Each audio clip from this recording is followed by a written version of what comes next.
할렐루야. 이 시간 우리 함께 예배드리는 우리 모두에게 성탄이 주는 주님의 은총과 평화가 함께하기를 간절히 주님 이름으로 기원합니다.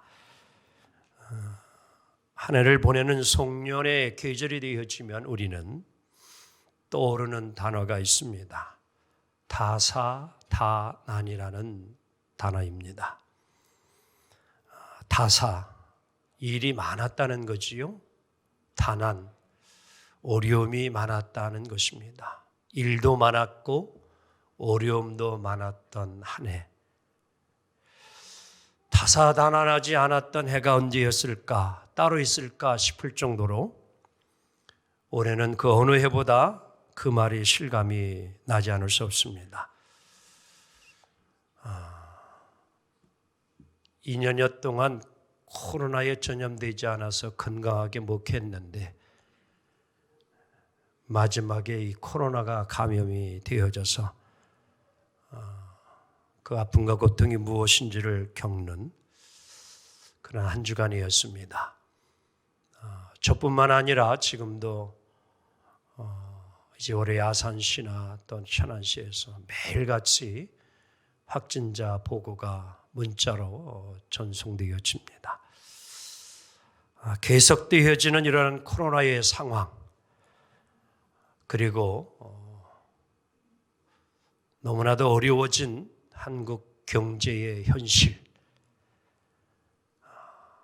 또한 뼈저리게 지금 우리가 추위를 느끼고 있는 이상 기후로 인하여서 이제 기후의 위기까지도 찾아오는 이런 오늘의 현실을 우리가 살아갑니다. 남의 일로만 여겨졌던 전쟁이 이제는 그들만의 전쟁이 아니라 언제 또 이 휴전인 남과 북의 관계가 또 전쟁이 일어날지 모르는 위험 속에 살아가고 있는 오늘 우리 한국의 현실, 정의와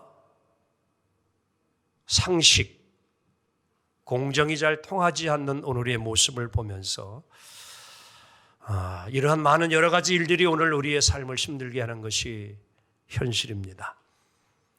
그런 속담이 있지요. 볕이 밝으면 그림자도 진하다.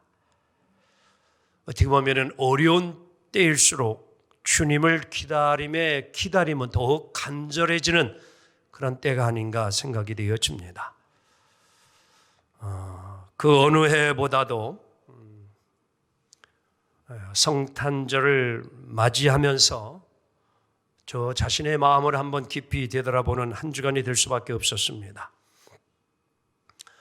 과연 우리 예수님을 내 마음속에 모실 때에 나의 모습이 과연 어떠한가? 주님이 내 안에 오셔서 편히 머무를 만한 그러한 겉서의 준비가 마음이 잘 되어져 있는가라고 물음을 던질 때에 너무 초라한 모습이 아니었나 생각이 듭니다. 세상살이에 너무 치우쳐 누추하기가 그지없는, 또 믿음은 지쳐질 대로 지쳐있는 연약한 그 모습은 아니었는가.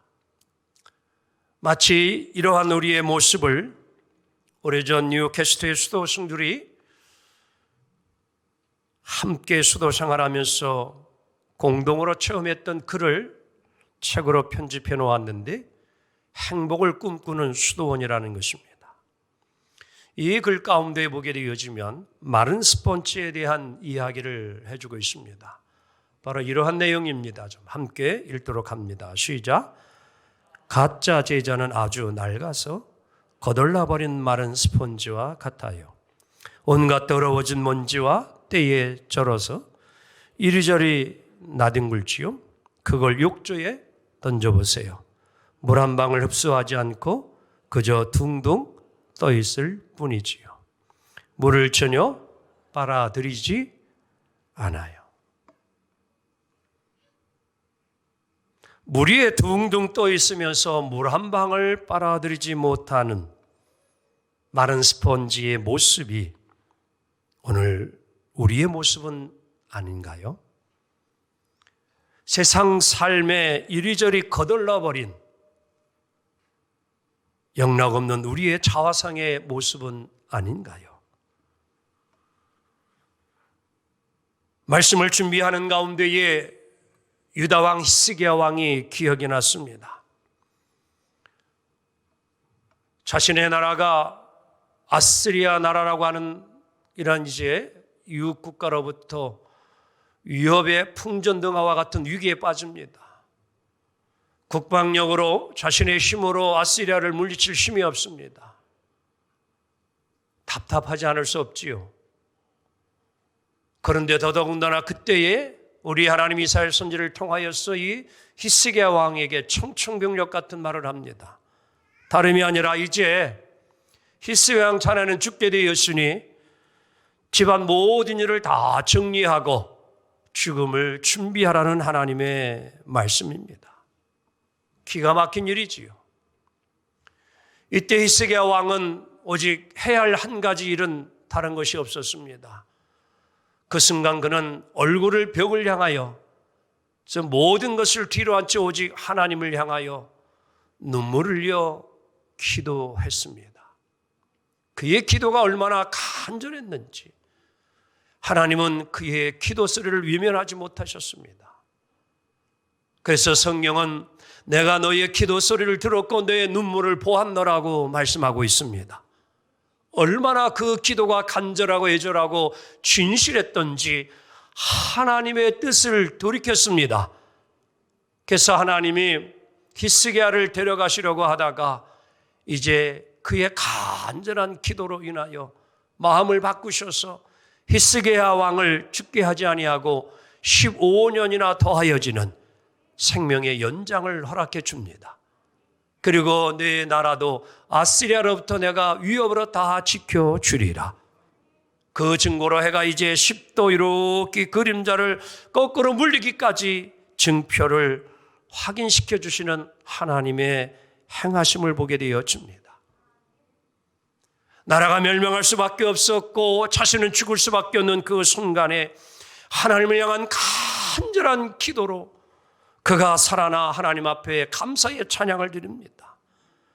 그때에 여러분 이 찬양의 고백 중에 하나가 이사야 38장 14절인데 세 번역으로 함께 보도록 하겠습니다. 시작. 나는 눈이 멀도록 하늘을 우러러 보았다. 그렇습니다. 2022년 올해의 성탄절이야말로 여러분과 저 자신이 눈이 멀도록 하나님을 우러러보는 성탄절이 되어야 할 것 같습니다. 지난 한 주간 물 한 모금 마시기 어려운 그런 고통의 순간이 2, 3일 있었습니다. 아마 저와 비슷한 경험을 하신 분들도 있을 것입니다. 사람마다 정도의 차이가 있었지만도 2, 3일 마시고 먹지도 못하는 그런 어려운 고비를 이제 견뎌내면서 혹여나 합병증이 함께 오지 않을까, 그리고 다음 주일날 또 성탄절인데 이해 마지막 주일인데 하나님 서지 못하면 어떻게 합니까? 하나님 앞에 눈을 들어 기도하지 않을 수 없습니다. 하나님 이해 마지막까지 사명 감당할 수 있도록 강단 지킬 수 있도록 힘 주옵소서.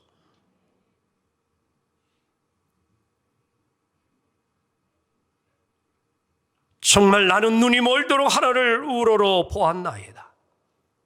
시편의 기자가 내가 산을 향하여 눈을 들리라. 나의 도움이 어디서 올까? 천지를 지신 여호와 하나님께서로다. 히스기야를 죽음에서 건지셨듯이 오늘도 우리의 삶에 지치고 두려워하는 모든 여러분과 저를 우리 하나님은 다시 건져주시고 우리에게 필요한 은혜와 은총과 평화를 이 시간 주시리라 믿습니다. 왜? 우리 하나님은 사랑의 하나님이시기 때문입니다. 때로는 성경을 읽어보게 되어지면 하나님이라는 분이 어떤 때는 조금 이해가 가지 않는 부분이 있습니다. 우리는 모두가 크고 화려하고 멋있고 웅장하고 위대하고 대단한 일에 많은 관심을 가지고 있는데 우리 하나님은 그렇지 않습니다. 때로는 작고 보잘것없고 형편없는, 누가 관심조차 두지 않는 그곳에 우리 주님은 늘 마음을 두시고 있는 것을 볼 수 있습니다. 저는 그런 생각을 해보았습니다. 왜 우리 하나님이 사람을, 인간을 만드실 때에 흙으로 만들지 마시고 다이아몬드로 만들었으면 얼마나 좋을까? 근데 왜 우리 하나님은 꼭 흙으로 만드셔서 그렇게 연약하고 힘이 없는 그런 존재로 만드셨을까? 또는 아담과 하와가 하나님의 말씀에 불순종하여 선악을 알는 열매를 따먹었을 때에 불순종한 그들을 그대로 바로 죽이지 아니하시고 에덴 동산에서 추방을 하고 난 다음에 또 마음 아파하셨던 하나님은 가죽옷을 입혀서 그들을 살리시고 이끄시는 하나님. 노아의 시대에는 세상에 너무나 죄가 가득하여 하나님이 이제는 더 이상 둘 수가 없어 모든 코로 숨쉬는 생물들을 다 죽이리라 작정하시고 난 이후에도 노아의 가정을 택하셔서 온 인류를 멸하지 아니하시고 제2의 창조의 삶을 다시 역사를 이루어 가시는 하나님. 그것이 우리에게 무슨 사랑일까?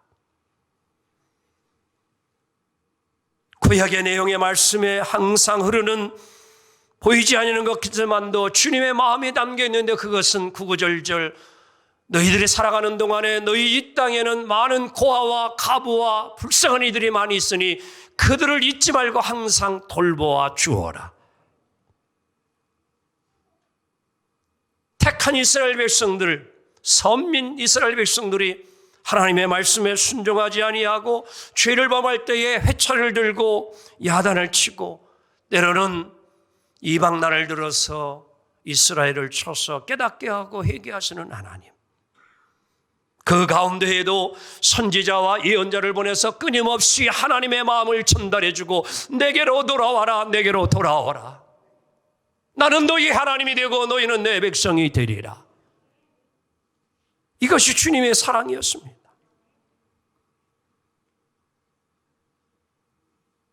그런데 이 사랑의 절정은 언제 이루어집니까? 바로 독생자를 예수 그리스도를 이 땅에 보내준 사랑입니다. 그런데 우리 하나님은 귀하고 귀한 아들을 이 땅에 보내실 때에 귀향이면 크고 거룩한 성, 이런 곳에 보내시면 얼마나 좋을까요?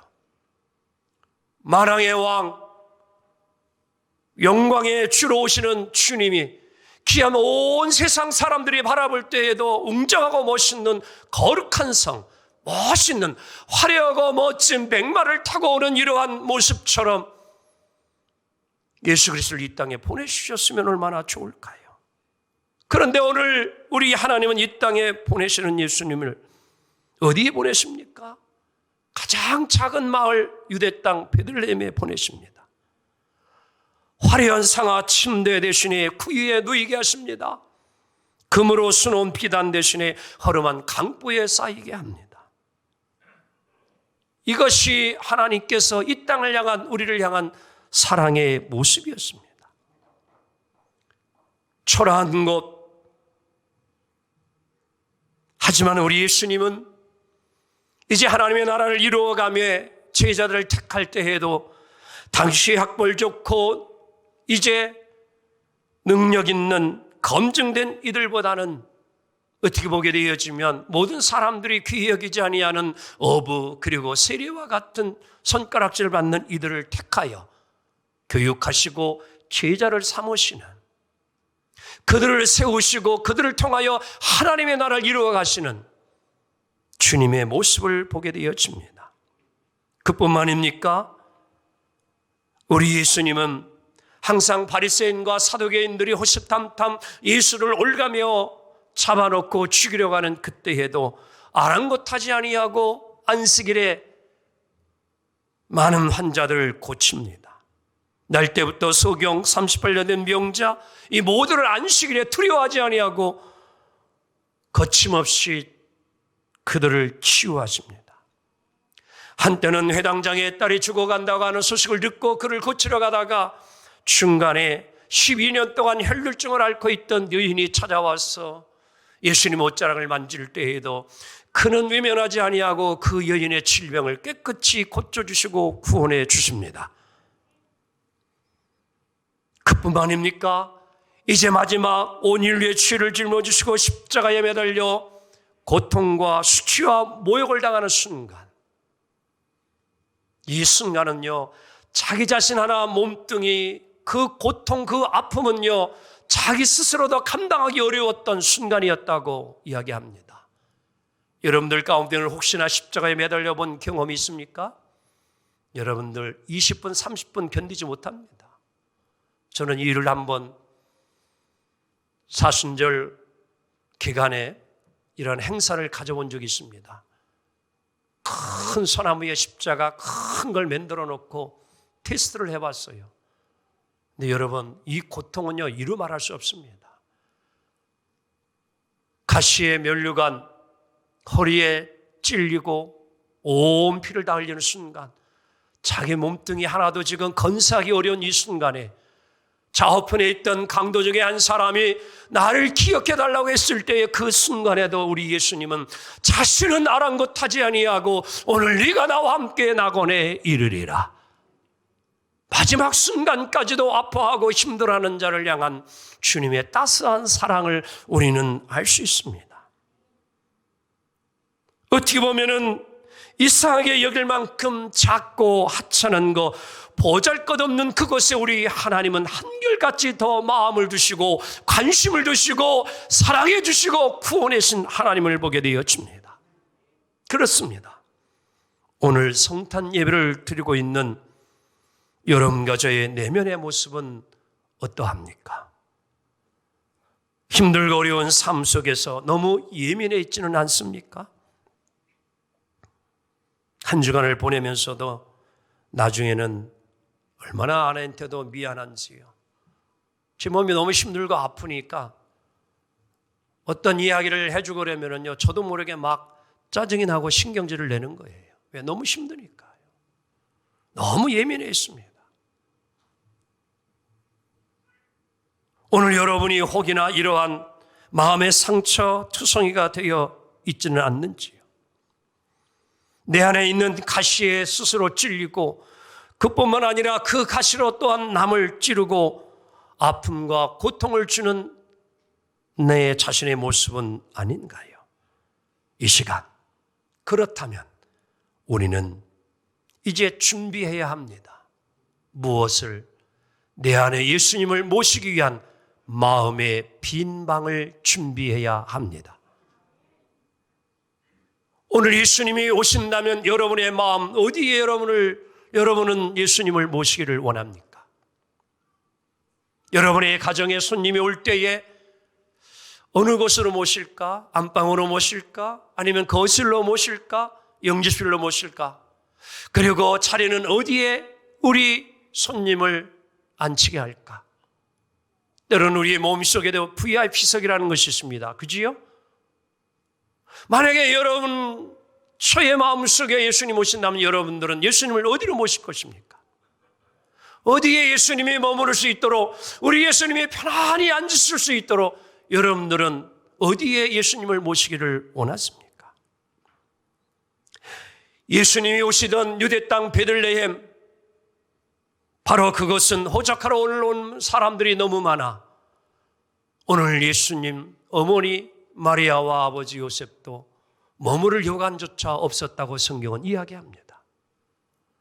그 어느 곳 한 곳 머무르기 어려웠던 그때에 예수님이 머물렀던 곳, 오직 그곳은 다름 아닌 말구유간, 구유에 예수님은 태어나셨다는 겁니다. 왜? 빈 방이 없기 때문입니다. 혹여나 이 시간 예수님이 여러분께 오셨는데 여러분의 집이 너무나도 지저분하고 예수님 모시기에 너무 부끄러워 예수님을 들어오지 못하게 하시고 밖에 두시렵니까? 아니면 내가 준비가 잘 되어져서 어서 오세요 하고 활짝 문을 열고 예수님을 맞이하고 영접하겠습니까? 사랑하는 성도 여러분, 부유에 놓인 아기 예수를 생각하기 원합니다. 하늘의 보좌를 버리시고 이 땅에 낮고 낮은 모습으로 오셨던 예수님은 여관조차도 없으셔서 말구유에 누임을 당했다는 사실, 우리는 이 은혜를 잊지 않아야 합니다.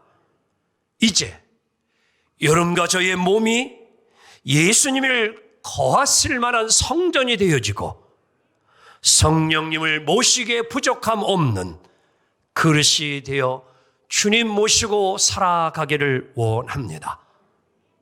구원받은 감격과 함께 주님을 모시고 살아가기를 진심으로 원합니다. 말씀을 정리합니다. 성탄의 아침입니다. 다시 한번 우리의 마음에 주님이 임하실 수 있는 빈방을 잘 준비하여 큰 기쁨의 좋은 소식을 모든 이웃과 나누는 기쁜 성탄, 복된 성탄 모두가 되어지기를 주님의 이름으로 축복합니다. 기도합니다. 주님 감사합니다.